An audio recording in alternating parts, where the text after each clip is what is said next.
कैसे इस देश के लोग लूटे गए, कैसे वो बर्बाद हुए और कैसे इसके लिए प्रधानमंत्री जी और भारत की सरकार जिम्मेदार है, ये जरूर सुनिए आप। जिस दिन चुनाव का नतीजा आएगा आप उस हफ्ते भर में देखना। शुरू से भारत का स्टॉक मार्केट 4 जून जैसा आपने कहा, जिस दिन चुनाव का नतीजा आएगा आप उस हफ्ते भर में देखना भारत का स्टॉक मार्केट यानी उसके सारे जो उनके प्रोग्रामिंग के जो प्रोग्रामिंग वाले सारे को थक जाएंगे। मैं कोई स्टॉक मार्केट के लिए आकलन नहीं कर सकता, पर नॉर्मली जब स्थिर सरकार आती है तो स्टॉक मार्केट बढ़ता है। इसलिए मैं कह रहा हूँ कि 400 पार होने वाला है, मोदी जी की स्थिर सरकार आने वाली है तो निश्चित रूप से बाजार ऊपर आएगा। शेयर बाजार लगातार 5 महीनों की। तो ये आपने सुन लिया, भारत के प्रधानमंत्री ने चुनाव के पहले दावा किया था कि 4 जून के बाद, यानी कि जिस दिन परिणाम आएगा चुनाव का, जिस दिन वो प्रधानमंत्री बनेंगे, उसके बाद भारत का बाजार आसमान पे पहुंच जाएगा। आप लोग शेयर में पैसा लगाइए, शेयर खरीदिए। और गृह मंत्री अमित शाह जी का भी बयान आपने सुन लिया। तो मैं समझता हूं फिर से इन्हीं बातों के साथ अपनी बात मैं खत्म करूंगा कि जो देश की अर्थव्यवस्था है वो इस समय उसकी हालत ये है कि वो आईसीयू में भर्ती है। देश की अर्थव्यवस्था आईसीयू में पहुंच गई है और इसको निकालने के लिए देश के लोगों को जागना पड़ेगा। देश में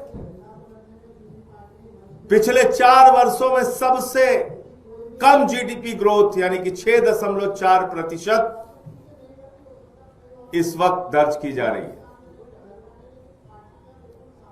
और पिछले 5 महीने में शेयर मार्केट का जो हाल है,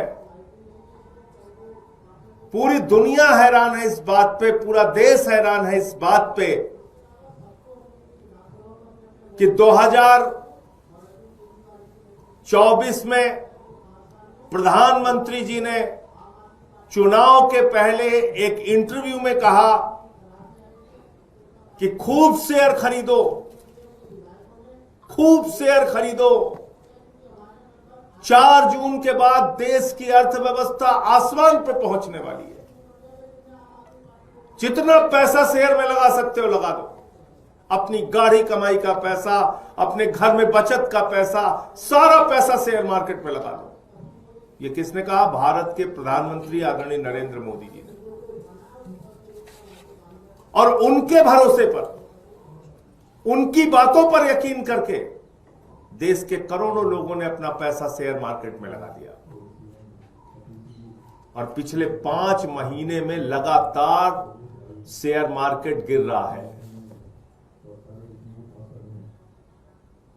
94 लाख करोड़ रुपए। आप सब वरिष्ठ पत्रकार हैं, समझदार हैं, बड़े पढ़े लिखे हैं, लेकिन मैं अगर आपको ये फिगर कहूं लिखने को तो आप जीरो लगाते लगाते थक जाएंगे।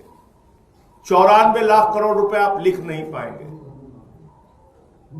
देश के करोड़ों लोगों का 94 लाख करोड़ रुपए शेयर बाजार में डूब गया 5 महीने के अंदर और कहीं कोई एक शब्द बोलने के लिए तैयार नहीं है।